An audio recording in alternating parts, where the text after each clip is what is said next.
What's up everyone, Fred Nielsen here. This video is going to be the review of the HTC HD2.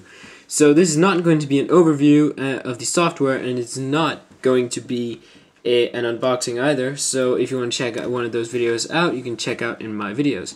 So let's get started with the review.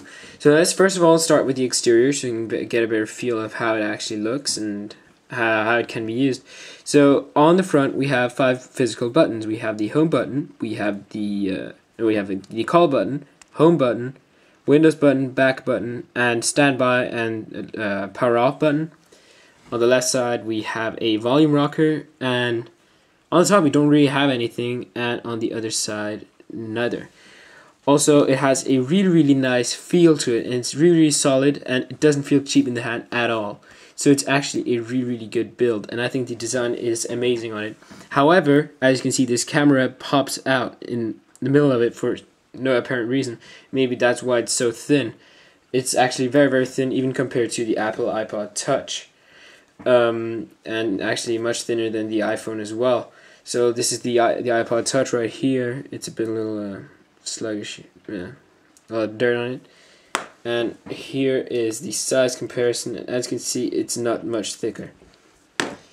Okay, so also we have a dual flash or dual LED flash here, and we have some speakers, and that's about it.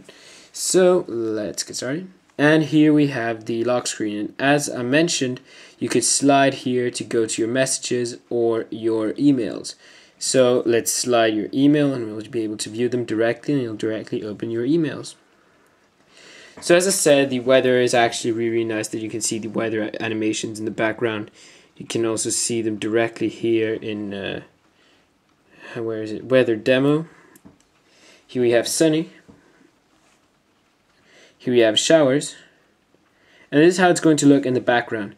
Mostly cloudy with snow, intermittent clouds, windy, partly cloudy with thunder showers, cold, thunderstorms, sunny. So that's pretty much it. The weather icon is really nice. Now the screen is huge. It is absolutely huge. It's the biggest screen on the market right now, which makes this phone really, which is really the strongest point of this phone, that it's so big and has such an amazing screen. The screen quality is absolutely amazing. I've never seen anything like that. I certainly think it rivals that of the Motorola Droid, and also that of the maybe or possibly coming Google Nexus 1, which is actually nearly completely sure. So overall, it's actually really nice. The web browsing, as I mentioned in the overview, is actually really nice, and I think that it is the best web browser I've ever experienced on a mobile device. Really made for mobile reading, and it has the great experience of this huge screen. Plus, it hides all of your bars, and if you just want to open them, press here. And well, actually, even if you press this, you have more screen real estate left than the iPod and iPod Touch and iPhone have at all. So their combined screen, which is actually really good too. But this makes it really good. So the zooming is really nice, and you can also pinch to zoom, which is really nice too. Another strong point of this phone is the Snapdragon processor, which makes it blazingly fast. It's almost as fast enough to keep up with my fingers. As you can see, the animations right here, they don't really seem to just start lagging or at all. But as you can see, it doesn't really follow my finger that well on the bottom if I go really fast, you see? But it is really quick. So that it's actually twice as fast as the iPhone 3GS, the iPhone 3GS. So that is actually really good. Nearly twice as fast. About that, a little less. Okay, so it is also really easy to just navigate, go through, and just quickly get to the applications you want, which is something really nice. So now let's go to some of the weak points and the downsides of this device. I think the downside is that it's a fingerprint magnet. I think you can see it right now. As you can see, there's a lot of fingerprints, and even the iPod Touch has, well, it's a fingerprint magnet too, but this one much more. On the good side, however, the back side is nothing like it. It's really solid, really good quality, and therefore you don't have to worry about that. but the screen itself can get a little dirty. And if you're like me and you just really hate fingerprints, then yeah, I'll just always recommend having a cleaning cloth with me, which is always a good solution. And it comes off pretty easily, and the screen has a really nice feel to it. Actually, actually, I don't know, maybe one of the best feels, maybe as good as that of the iPod Touch and iPhone. I'm sorry I'm always comparing that to them, but I think that is that first of all the only phones that I've really tested that well, and well, it's something that's really important to actually compare to, since those are the biggest ones on the market. Or the iPod Touch isn't a phone, really, technically. So I think the sliding mechanism is really good, and the touch is really good. But if you're like filming this right now, as you can see, I'm actually trying to get it, and well, actually it's a bit easier right now. But I think that the slider here can sometimes be a little tricky. However, on the iPod Touch, I think it's much easier to just slide. And that's about it. So it has a really nice, when it dims and you just touch it to put it back, it also gives you a really nice feel to it. So overall, this is actually a really nice phone that I would definitely recommend you check out if you live in Europe, as it hasn't been picked up by a US carrier yet. It brings a lot of customizability, and overall, I think that if you like to have such a really customizable Sense UI Windows Mobile phone, this is definitely it for you.